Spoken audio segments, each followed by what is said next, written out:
So, Devstream 162 has just ended, and in it we got a peek into what you can expect with the next major Warframe update, which is dropping on June the 9th. It's called The Echoes of the Zariman, update 31.6. Now I'll keep it short and sweet and to the point and just quickly show you what you can expect. Crossplay or cross-save is still being worked on, right? But progress apparently is being made, so I better not see any comments asking for crossplay when. But with this update, there is a fair few new arcanes for weapons, amps, and of course Warframes coming with the Echoes of the Zariman, like Molt Augmented, which will stack up to 250% bonus ability strength once you can keep getting kills, or Molt Reconstruct, which can heal you and your teammates for an amount every time you use an ability. So these two feel like endurance-based arcanes, but like I said, there is more arcanes coming as well.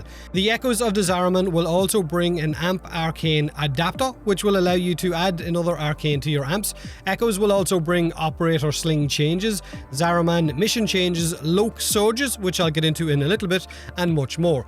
Now there is new Incarnon evolving weapons coming with Cavalera with this update, like the Incarnon shotgun called the Felarax, which we didn't get a good look at on the stream, we only got a bit of art about it, and there is also the Incarnon dagger called the Inodem, which transforms into apparently a more brutal, larger sword. So that's what we got to see of the new weapons. There's also two new ephemeras coming with Cavalero that are craftable, a kind of Void Angel smoky version, and of course a multi-armed ephemera as well, so a nice and handy one. There is also a teeny tiny ship coming for us to get our hands on, and its ability will be a 10-minute cooldown that shows you where all of the loot will be in your mission, kind of like Animal Instinct or a Loot Raider on a 10-minute cooldown.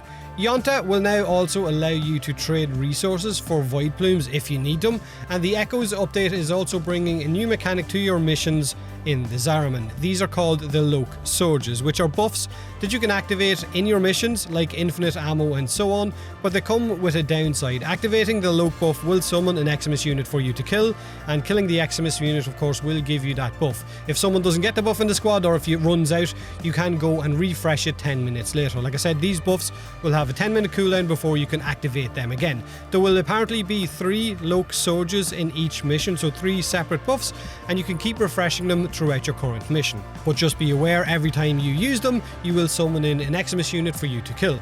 Eximus units will also be getting more changes where they want to reduce their overguard but buff their health a little bit, so less overguard, more health, overall a reduction to effective health for these units. Energy leeches apparently will no longer remove all of your energy like they currently do, like some of them currently do. They will now only leech about 100 energy instead. On top of this, they are still looking, or continuing to look, at the fact that we can't crowd control Eximus units right now, and they said that they will tweak things if needed. Eximus units, let's be honest, aren't really that hard to kill right now, and once they change the, effective health of them, they'll be much easier. Void Sling will be getting new strafe functions with this update as well, so you won't always be dashing to where your crosshair is aiming at. You will now be able to strafe left, right, and of course backwards. The Void Sling delay apparently is also being still worked on. Now, the Plains of Eidolon is getting an addition, blink pads, which are fast travel points, and each open world, not just the Plains of Eidolon, are getting these. These are simple fast travel points that you can access simply by opening your map and clicking on the blink pad wherever you want to go.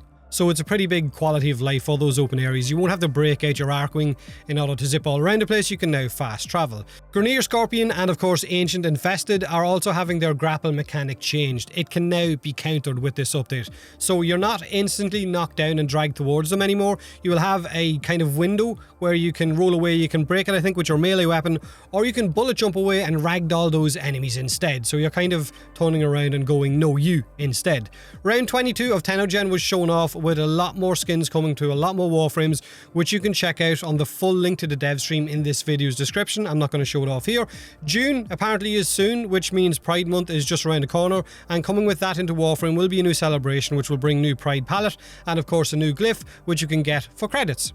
They also briefly touched on the TennoCon digital pack, which will go live at some point before TennoCon. We don't know when, but just sometime before TennoCon. It's coming with a new TennoCon emote, a new TennoCon 2022 set of armor, which is a lot sleeker than previous armor sets, as well of course as the barrow relay and everything that's going to be in it, the platinum that will come with the TennoCon digital pack, and a new drifter and operator armor set as well. They're also going to be doing an internal discussion about possibly allowing us to change the colour of our operator or drifter skin, which seems a little bit weird. They said it themselves, it doesn't really follow the lore, but they are kind of looking at it in a way. But aside from all of that, that is pretty much the dev stream in a nutshell. It is the last one before TennoCon. TennoCon will be the big reveal for whatever major next update we're going to be getting. Let me know what you like the sound of in this video, or don't, if the case may be. And as always, have a great weekend, and thanks for watching.